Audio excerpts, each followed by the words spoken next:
எல்லாருமே நம்ம எல்லாருமே ஏதோ ஒரு விதத்தில் ஏதோ ஒரு அடிக்ஷனுக்குள்ள தான் இருக்கிறோம். இன்னைக்கு எல்லாருமே ஏதோ ஒரு அடிக்ஷனுக்குள்ள இருக்கும். எனக்கு ஆல்கஹால் அடிக்ஷன் இல்லை, பட் எனக்கு நிக்கோட்டின் அடிக்ஷன் இருந்தது. இன்னைக்கு நம்ம எல்லாருமே டிஜிட்டல் அடிக்ஷனில் இருக்கிறோம். ஒரு ஒரு ஒரு இன்ஸ்டாகிராமையோ அல்ல ஒரு யூடியூபையோ நம்ம ஸ்வைப் பண்ணும்போது we get a hit, we get a high, அந்த அடிக்ஷனில் இருக்கிறோம். ஸோ அடிக்ஷன் சமூகத்தில் எல்லா காலகட்டத்திலையுமே இருந்திருக்கு. அது இல்லாத காலமே இல்லை.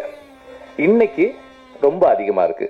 குறிப்பாக குடி நோய், அந்த டேர்ம் குடி நோய்ன்ற டேர்ம் எனக்கு கார்த்தி மூலமாக தான் தெரியும்.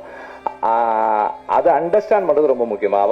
அவரும் சொன்னார், குடிக்கிறதுக்கும் குடி நோயாளியாக இருக்கிறதுக்குமான வித்தியாசம்.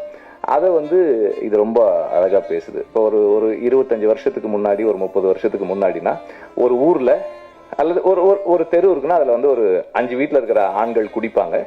ஒரு வீட்டில் இருக்கவர் இந்த மாதிரி குடி நோயாளியாக இருப்பார். இன்னைக்கு ஒரு தெருவில் ஒரு வீட்டில் இருக்கவர் குடிக்காம இருந்தாலே பெரிய விஷயமா இருக்கு. தெருவில் 10 குடி நோயாளிகள் இருக்கிறாங்க. இந்த காலகட்டத்தில் பாட்டில் ராதான்ற ஒரு படம் it is a very personal story, but it has got a strong socio-political relevance. இந்த மாதிரியான படங்கள் பண்றது ரொம்ப அவசியம் நினைக்கிறேன்.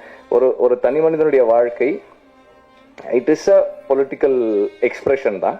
ஸோ அந்த அடிப்படையில் ஒரு தனி மனிதன் அவனுடைய குடிநோய்க்கு நம்ம எக்ஸ்கியூஸ் சொல்ல முடியாது. பட் இருந்தாலும் இன்றைய காலகட்டத்தில் இந்த படம் பேசுகிற அரசியல் ரொம்ப முக்கியமான அரசியலாக நான் பார்க்குறேன். ஒரு டி அடிக்ஷன் சென்டர் என்னவா ஃபங்க்ஷன் பண்ணுது, என்னவா இருக்குது, அதுக்குள்ளே இருக்கிற சிஸ்டம் என்ன, அது என்ன மாதிரி ஃபங்க்ஷன் பண்ணுது, அதுக்குள்ளே என்னெல்லாம் இருக்குது.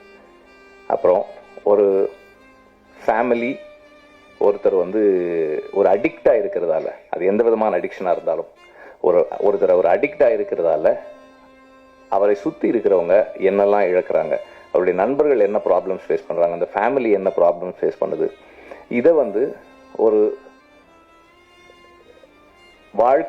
வாழ்க்கைக்கு பக்கத்தில் ஒரு இன்ட்ரெஸ்டிங்கான ஒரு ஃபில்மாக சொல்கிறது ஒரு பெரிய சேலஞ்ச். அதை ரொம்ப சக்ஸஸ்ஃபுல்லாக பண்ணியிருக்காங்க.